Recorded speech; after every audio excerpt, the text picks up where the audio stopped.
Well, one of the nice things is we can look at sales from the two different systems together in the same report. So we pull gross sales, and then we have reports that show entire company sales, and then broken down by each company, and then broken down by store. So you can really say, is this barbecue restaurant in Syracuse performing as well as the barbecue restaurant in Atlanta, Georgia? Two different brands, but you still have a comparative basis there to look at the two of them. There's various parts of the company that are represented by different systems, obviously, so we have Great Plains as one system. That's really financial level data. The operational data comes from the point of sale, and there's ties between the two.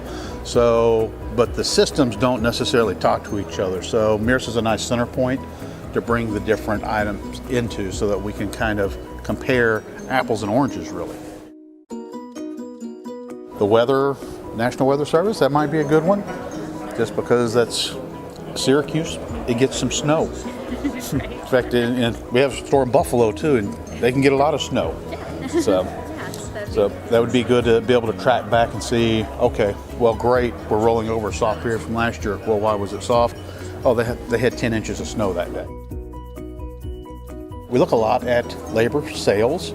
Those are two key metrics we come out. We have a nice integration with hot schedules, so we're actually pulling in scheduled labor hours, and then we can compare that to actual to see how we trend during the week. Are we doing what we thought we would do?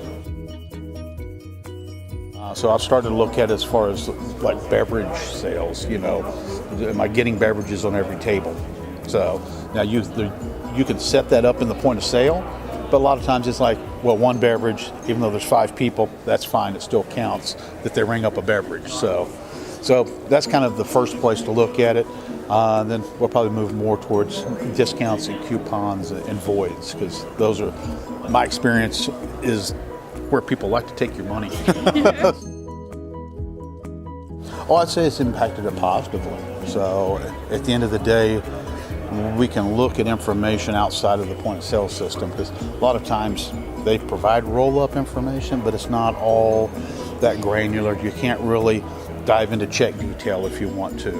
So, I have reports that I can look at and say, okay, well, why is that? Well, let's look at all the checks, or let me just pivot that into an in-step report, and I can look at why is that acting that way across a bunch of different instances.